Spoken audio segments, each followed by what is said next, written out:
Kita ke sorotan lainnya terkait banjir Bali, saudara. Pasca banjir yang menerjang Bali sepanjang hari Rabu, Kepala Badan Nasional Penanggulangan Bencana atau BNPB bersama Gubernur Bali menetapkan status tanggap darurat bencana hingga 7 hari ke depan.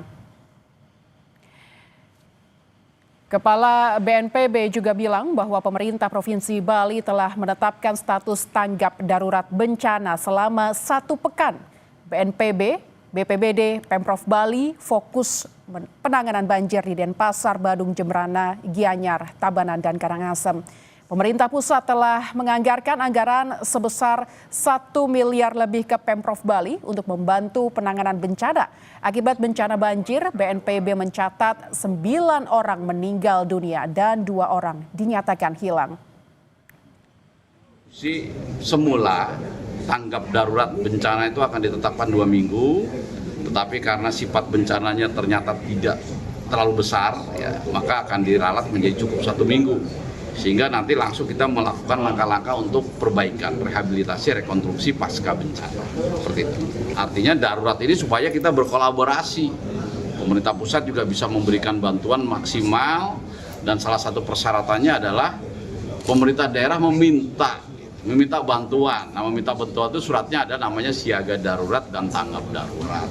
Jadi bukan berarti ada darurat situasi yang luar biasa, tidak seperti itu. Banjir yang melanda Bali tidak hanya berdampak pada masyarakat Bali, tetapi juga wisatawan asing. Mereka bahkan harus dievakuasi dengan perahu karet untuk keluar dari hotel tempat mereka menginap, Jalan Dewi Saraswati Seminyak, Badung, karena ketinggian banjir mencapai 1 meter. Sebagian besar wisatawan memilih keluar dari hotel dan mencari hotel lain. Namun ada pula yang bertahan di kawasan tersebut. There's some good places to see, very good places to see, something I've never seen in my life. So, yeah, Bali is a good place to come to. And yes, it's not the best place in the world if they keep it tidy. Number one, if they keep it tidy, it will be the best tourist place to ever come to. Puluhan warga di Denpasar, Bali mengungsi akibat tempat tinggalnya terendam banjir. Sejumlah lansia dan anak-anak pun harus tinggal sementara di Balai Banjar. Mereka dievakuasi ke Balai Banjar desa setempat pada Rabu pagi karena kondisi perumahan mereka terendam lumpur. Sejumlah petugas kesehatan pun disiagakan membantu memeriksa kondisi pengungsi. Dari data BPBD Provinsi Bali hingga Rabu 10 September 2025 pukul 17 WITA, total korban meninggal akibat banjir di Bali sebanyak 9 orang dan 2 orang lainnya masih dalam pencarian.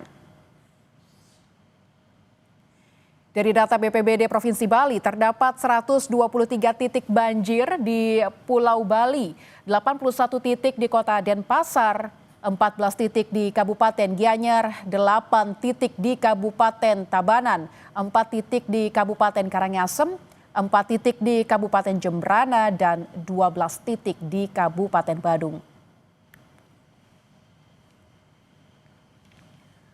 Sementara itu, saudara, Gubernur Bali Iwayan Koster membantah ada 9 orang korban meninggal dunia dalam peristiwa banjir besar di Bali. Menurutnya, hingga Rabu malam, ia mendata hanya ada 2 orang yang meninggal dunia dan 5 lainnya masih dicari. Ia pun mengklaim datanya dan BPBD Bali tidak mungkin berbeda. Korban jiwa yang sudah ditemukan itu ada 2 orang. Yang ditemukan 2 orang. 2 orang dan sudah di rumah sakit Sanglah. Kemudian ada 5 orang tadinya belum ditemukan, yang 1 sudah ditemukan selamat dan yang 2 belum ditemukan. Ini masih dikonfirmasi datanya. Jadi yang sudah pasti korbannya itu ada 2, jadi sudah di rumah sakit. Yang lain daripada itu tidak ada, jadi karena yang di Pasar Kumbasari itu tidak menimbulkan korban satupun. Yang timbul korban itu adalah yang di Jalan Sulawesi karena ada ruko yang roboh kena banjir gitu. Itu yang di situ ada korban 2 orang. Dua orang ini adalah dua-duanya perempuan pedagang gitu. Tak hanya merendam rumah warga, banjir di Desa Pengambengan Kabupaten Jemberana, Bali juga merendam sekolah. Genangan air mengganggu proses belajar mengajar. Banjir menggenang di Sekolah Dasar Negeri nomor 2 Desa Pengambengan Kabupaten Jemberana, Bali. Genangan air sudah memasuki area sekolah sejak Rabu. Pihak sekolah pun terpaksa mengubah proses belajar mengajar untuk kelas 1 sampai 3 secara daring. Sementara kelas 4, 5, dan kelas 6 diminta membantu membersihkan kelas dan menyelamatkan buku sekolah di dalam kelas yang tergenang banjir. Mengajar terkait hari Kamis ini tanggal 11 September kelas rendah kelas 1 sampai kelas 3 kami berikan pembelajaran daring di rumah. Untuk kelas 4, 5, 6-nya kemarin tadi maksud saya kemarin malam saya infokan di grup untuk membantu evakuasi buku-buku yang ada di kelas sambil juga membersihkan kelas pada ada lumpur yang menggenang. Terkait pembelajaran sangat terganggu karena air menggenangi dari halaman masuk kantor dan kelas-kelas. Di Gianyar, Bali, pasca banjir, aparat gabungan mulai membersihkan material di beberapa titik jalan raya demi kelancaran kegiatan warga. Sekda Kabupaten Gianyar, I Gusti Bagus Adiwidya Utama, memimpin pembersihan material banjir Kamis pagi. Dengan menggunakan alat berat dan mengerahkan personel, ditargetkan seluruh titik bencana bisa tertangani dengan cepat. Pasca hujan deras kemarin di Gianyar, Bali, ada 55 laporan bencana baik yang berskala kecil, sedang, dan besar. Pemerintah daerah, TNI, Polri, langsung dengan cepat membantu masyarakat untuk segera bisa menuntaskan bencana ini. Kami sedang dalam proses pengangkutan tanah dan pembersihan dibantu oleh TNI dan juga Kapolsek ini, sehingga saya berharap di sebagian ini masyarakat agar berhati-hati menjaga diri supaya tidak terjadi korban jiwa. Dan saudara, bagaimana kondisi terkini banjir yang terjadi di Bali pada siang hari ini? Kita bergabung dengan jurnalis Kompas TV, ada Sinta Pramadewi, dan juru kamera Santosa di Denpasar. Sinta, apakah banjir sudah surut? Wilayah mana saja yang masih tergendang banjir pada siang hari ini? Ya, untuk saat ini khususnya di tempat saya di kawasan Kesiman Kertalangu, situasinya banjir memang sudah mulai surut, namun memang rumah-rumah yang terdampak banjir belum bisa ditempati karena kondisinya masih kotor, karena masih ada lumpur di sana. Selain itu juga memang masih ada titik-titik banjir di beberapa wilayah yang masih airnya masih terendam air, namun banjir sudah perlahan-lahan mulai surut. Lintang. Ya, Sinta, Anda menyebutkan tadi belum bisa ditinggali karena masih terdampak banjir begitu. Lalu bagaimana dengan pembersihan material yang ada di sekitar lokasi banjir sehingga mungkin masyarakat bisa kembali lagi ke rumahnya masing-masing? Ya, tadi saya sempat berbincang dengan warga yang ada di sini yang rumah mereka terdampak banjir. Mereka melakukan pembersihan secara mandiri dan juga dibantu warga sekitar juga terkait dengan material banjir yang ada di rumah-rumah warga. Selain itu, titik banjir yang paling parah itu adalah di kawasan pasar, ada Pasar Badung dan juga Pasar Kumbasari. Tadi pagi juga sudah dilakukan pembersihan yang tentunya sampai siang ini masih terus dilakukan ya, masih berlangsung pembersihan di sana karena di sana merupakan salah satu titik paling parah terdampak daripada luapan sungai di Tukat Badung atau di Tukat yang dikenal juga dengan Tukat Korea yang juga menyebabkan pedagang di sana luluh lantak. Selain itu juga sampai saat ini proses penyedotan daripada basement di Pasar Badung yang juga terendam banjir sejak kemarin juga masih terus dilakukan. Dan petugas gabungan baik itu dari TNI, kemudian dari tim SAR, BPBD masih terus melakukan upaya pembersihan material dan juga mencari korban-korban yang masih hingga saat ini masih hilang. Lintang. Sinta, data yang Anda dapatkan ada di mana saja titik pengungsian ya dan bagaimana dengan kondisi korban yang mengungsi saat ini? Apa saja yang mereka butuhkan?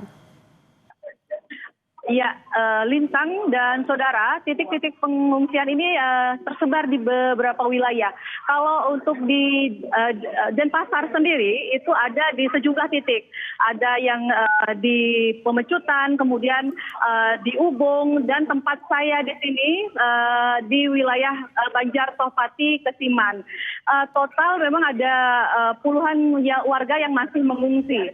Khususnya di tempat saya saat ini ada sekitar 129 warga yang terdampak banjir. Tetapi yang masih mengungsi ada sekitar 26 warga yang umumnya mereka merupakan pendatang. Sementara ada beberapa warga yang sudah mereka pulang ke rumah mereka untuk melakukan bersih-bersih walaupun memang kondisinya belum bisa melakukan aktivitas secara normal. Karena memang masih kondisinya masih banyak lumpur. Sinta, Saat ini kondisi di Ya, Sinta, tadi sempat ada menyebutkan petugas gabungan sudah melakukan sejumlah upaya begitu untuk pembersihan material. Apakah ada kendala di sana untuk pembersihan ini atau penanganan banjirnya? Seperti apa kendalanya di sana? Sementara dari petugas masih terus melakukan pembersihan yaitu dengan alat berat. Kemarin saya lihat dengan alat berat. Kemudian juga para petugas juga memompa air yang ada di genangan-genangan banjir agar bisa melakukan evakuasi. Khususnya kalau di basement Pasar Badung ini ada kendaraan-kendaraan yang kemarin terjebak di sana. Dan tentunya para petugas ini masih terus berupaya untuk melakukan pembersihan agar situasi segera pulih kembali. Dan untuk saat ini, khususnya di pengungsian ini, juga ada beberapa pengungsi yang mengalami sakit. Dan nantinya juga akan dilakukan dirujuk ke rumah sakit terdekat untuk mendapatkan penanganan. Dan pengungsi di sini juga memerlukan yaitu mereka memerlukan alat-alat sekolah karena ada anak-anak yang menjadi korban dan juga ada bayi yang di sini memerlukan pakaian bayi dan warga yang tentunya terdampak juga memerlukan kasur untuk mereka tidur karena kasur yang mereka miliki di rumah banyak semua sudah rusak dan hancur dan mereka membutuhkan bantuan segera dari pemerintah terkait dengan kebutuhan-kebutuhan yang mendesak tersebut.